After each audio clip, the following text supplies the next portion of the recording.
సంక్రాంతి పండుగ జరుపుకున్న ఆనందోత్సాహాల్లో ఉండి ఉంటారు కదా. శుభవార్తలే నివేదిస్తాను, ఎందుకంటే అవే వెల్లువెత్తుతున్నాయి. మరి రిటైల్ ద్రవ్యోల్బణం 1.33%, 2025-26 ఆర్థిక సంవత్సరానికి స్థూల దేశీయోత్పత్తి పెరుగుదల రేటు 7.4%గా అంచనా వేశారు. భేష్, మరొక భేష్ను కూడా మనం జోడించి తీరాలని నేను భావిస్తున్నాను. ఎందుకు?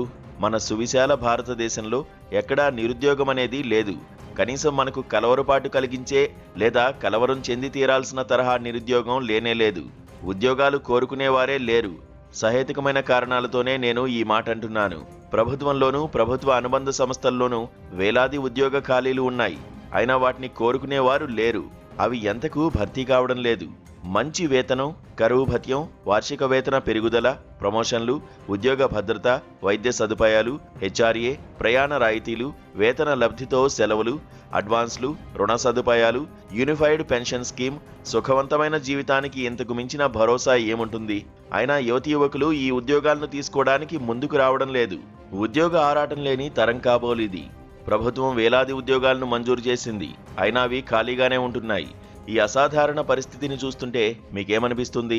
నిరుద్యోగం లేదని, ఉద్యోగాలకు ఆరాటపడుతున్న వారు లేరనే కాదు. విద్యా మంత్రిత్వ శాఖ సమాచారం ప్రకారం ఏప్రిల్ 1, 2024 నాటికి కేంద్రీయ విశ్వవిద్యాలయాల్లో మంజూరైన ఖాళీగా ఉన్న ఉద్యోగాల లెక్కలు ఇలా ఉన్నాయి. బోధనేతర సిబ్బంది ఉద్యోగాలు మంజూరైనవి 35,640 కాగా, ఖాళీగా ఉన్నవి, భర్తీ కానివి 16,719. మరింత స్పష్టంగా చెప్పాలంటే కేంద్రీయ విశ్వవిద్యాలయాల్లో 27% అధ్యాపక ఉద్యోగాలు, 47% బోధనేతర సిబ్బంది ఉద్యోగాలు ఖాళీగా ఉన్నాయి.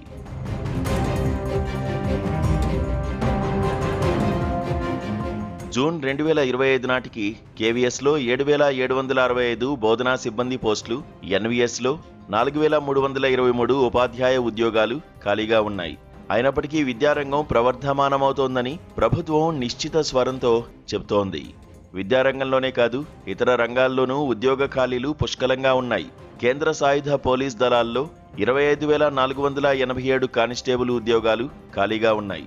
రాజస్థాన్లో ఎల్డీఎస్ క్లర్కు కేడర్ 2లో 10,664 ఉద్యోగాలు ఖాళీగా ఉన్నాయి. బీహార్లో 12,199 ఖాళీగా ఉన్నాయి.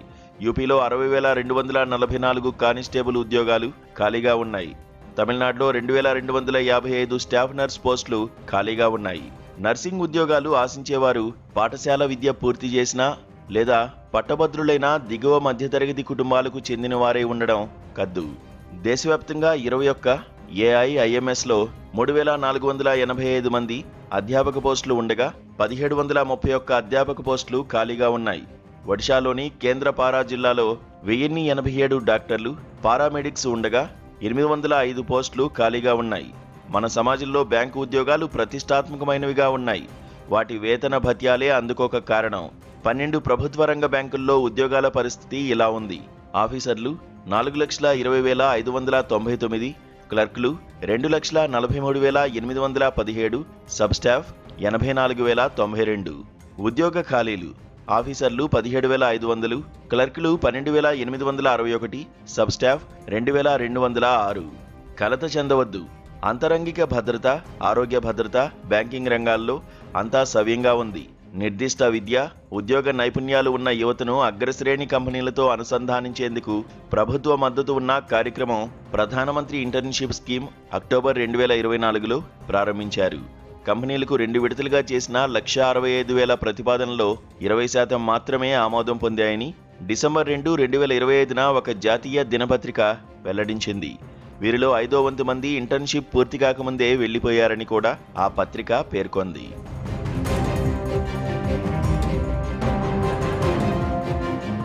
అభివృద్ధి చెందుతున్న భారత్లో నిరుద్యోగం ఒక సమస్య కాదని విశ్వసిస్తున్న వారు దీనిని వినడం ఇంతటితో ఆపేయవచ్చు. నిరుద్యోగం ఒక తీవ్ర సమస్యగా ఉందని భావిస్తున్నవారు పూర్తిగా వినండి. సత్యాన్ని ఒప్పుకోవాలి. ప్రభుత్వ వ్యవస్థల్లో ఉద్యోగ ఖాళీలు పెద్ద సంఖ్యలో ఉండడం, అవి భర్తీ కాకపోవడం అనేది భారతీయ జనతా పార్టీ ప్రభుత్వ పాలనలోనే కాదు, అంతకుముందు నుంచి ఉన్నది, దశాబ్దాలుగా ఉన్నది అనేది ఒక చేదు సత్యం. అయితే బీజేపీ పాలనలో సంభవించిన 2 సంఘటనలతో ఆ పరిస్థితి మరింతగా పెచ్చరిల్లింది. గతం పాపంలా వెంటాడుతోంది సుమా. ఆ 2 సంఘటనల్లో మొదటిది నల్లధనంపై పోరాటం లేదా నోట్ల రద్దు. ఇది మానవ తప్పిదమే. స్వయంగా చేసుకున్న తీవ్ర గాయమిది.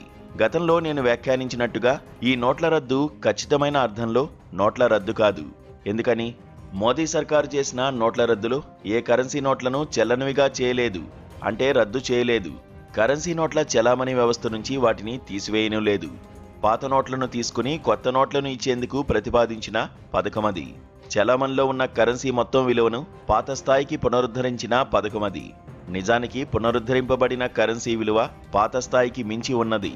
నవంబర్ 4, 2016న చెలామణిలో ఉన్న కరెన్సీ మొత్తం విలువ 17.97 లక్షల కోట్ల రూపాయలు కాగా, డిసెంబర్ 2025 తుది రోజుల నాటికి చెలామణిలో ఉన్న కరెన్సీ మొత్తం విలువ 39.24 లక్షల కోట్ల రూపాయలు.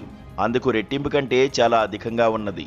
నోట్ల రద్దుతో వాటిల్లిన మహా దుష్ఫలితం వేలాది చిన్న తరహా, మధ్య తరహా పరిశ్రమల మూసివేత, లక్షలాది ఉద్యోగాలు ధ్వంసమయ్యాయి. ఈ వాస్తవాన్ని మోదీ ప్రభుత్వం ఈనాటికి అంగీకరించడం లేదు. అఖిల భారత వ్యాపార మండలి వెల్లడించిన వివరాల ప్రకారం 2016లో 6,25,00,000 చిన్న వ్యాపార సంస్థలు ఉండేవి. వాటిలో 48% గత దశాబ్దంలో మూతపడ్డాయి.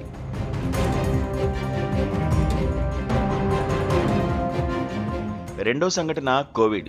ఈ మహమ్మారి కారణంగా 14% సూక్ష్మ, చిన్న తరహా, మధ్య తరహా పరిశ్రమలు శాశ్వతంగా మూతపడ్డాయని 2022లో ఒక సర్వే వెల్లడించింది.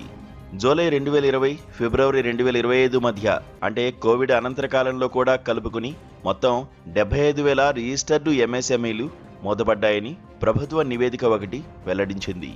ఫిబ్రవరి 2022 నాటికి భారత్లో 47% ఎంఎస్ఎంఈలు శాశ్వతంగా గానీ లేక తాత్కాలికంగా గానీ మూతపడ్డాయని ఐక్యరాజ్య సమితి అనుబంధ సంస్థ అంక్టాడ్ అంచనా వేసింది.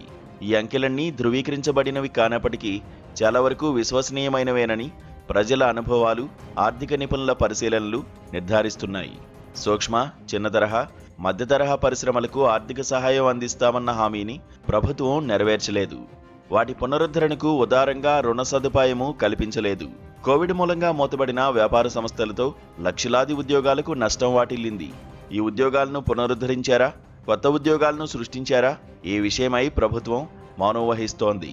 మహాత్మాగాంధీ జాతీయ గ్రామీణ ఉపాధి హామీ పథకం స్థానంలో సరఫరా ఆధారిత, భరోసానివ్వని, నిధుల కొరత తీవ్రంగా ఉండే పథకాన్ని ప్రవేశపెట్టారు. దీంతో గ్రామీణ పేదల పరిస్థితి మరింతగా దుర్భరమైపోయింది. అసలే ఉపాధి లేమితో సతమతమవుతున్న గ్రామీణ పేదల బతుకులు కొత్త పథకంతో మరింతగా కుదేలైపోతున్నాయి. నిరుద్యోగం ఏమీ పెద్ద సమస్య కాదు అనేది ఒక కట్టు కథ, మోసపూరిత వాదన అది. కొత్త ఉపాధి పథకం వీబీజీ రామ్జీ విషయమై ప్రభుత్వం తనను తాను అభినందించుకుంటుంది, కానీ కోట్లాది ప్రజలకు ఉపాధి రాహిత్యం అనేది మన ఆర్థిక పురోగతిపై ఒక లజ్జాకరమైన, భయానకమైన మచ్చ.